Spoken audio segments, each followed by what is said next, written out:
When we talk about money, it's always about growth, right? About building wealth, using our financial swords to carve out a better future. But what if the most important tool in your arsenal isn't a sword at all? What if it's a shield?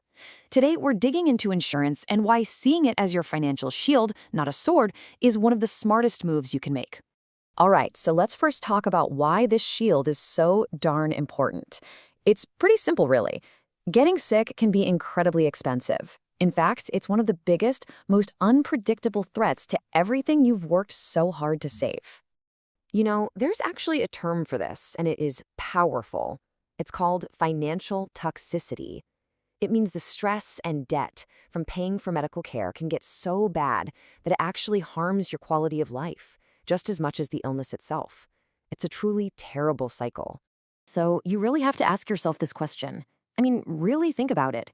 If you were hit with a major medical emergency tomorrow, could your savings handle it? For a lot of people, the honest answer is probably not. And that's exactly the kind of catastrophic blow a good shield is meant to block. And hey, this isn't just theory. Look at the data. This chart shows what happened in a study when a group of people lost their health coverage. The result? Their delinquent debt, the bills they just couldn't pay, shot way up. It's a straight line, folks. When the shield of insurance goes away, a personal financial crisis often follows. Okay, so we're all on board that the shield is critical. But this is where a huge, and I mean huge, misunderstanding creeps in. We start to confuse protection with profit. People look at that shield and think, hey, how can I make money with this thing? And that right there is where things can go really wrong. And here's the problem in a nutshell. People mix up insurance and investing all the time, but they are two totally different tools built for completely different jobs. Making this mistake can seriously mess up your financial plans.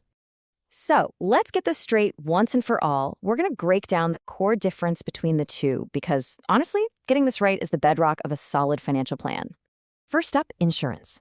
What is it, really? Well, think of it as a service you pay for. It's a safety net. You pay a fee, your premium, and in exchange, a company agrees to take on the risk of a huge unexpected bill for you. You're paying for protection, plain and simple. Now, an investment is the total opposite. This is where you put your money to work with the explicit goal of making more money. You're taking a calculated risk because you're chasing growth and profit. You're playing offense here. And this little table just lays it all out so clearly. Insurance is for security. It pays out when something bad happens. It covers a loss. An investment is for wealth creation. It aims for profit. One is your defense, the other is your offense. You need both, but you can't mix them up.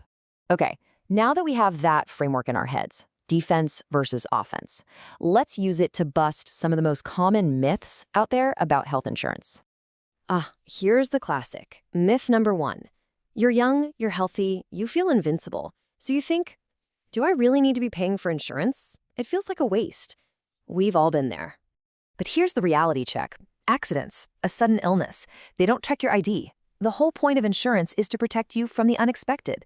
And here's a pro tip. The absolute best time to get insurance is when you're young and healthy. Why? Because you'll lock in way cheaper rates for the long haul. And that leads right into the next big myth.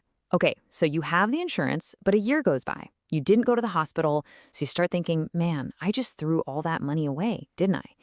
This is that investment brain talking again, looking for a return. But no, you're not wasting money. Its value isn't in using it, it's in knowing it's there. It's a safety net. It's exactly like car insurance. You pay for it every year, and you hope you never, ever have to use it. You're not upset at the end of the year if you didn't get into a car crash, right? Same thing. Now, myth number 3 is maybe the most dangerous one. It's this belief that just because you have an insurance card in your wallet, you're covered for everything. That assumption can lead to some absolutely devastating surprise bills. The hard truth is, every single policy is different. They have rules, limits, and things they just won't cover. It's a contract, and you have got to know what's in that contract before you need to use it. Reading the fine print isn't just a good idea, it's absolutely crucial. So, let's bring it all home. Let's look at the big picture and what this all means for your financial safety net. If you take away just one single thing today, let it be this.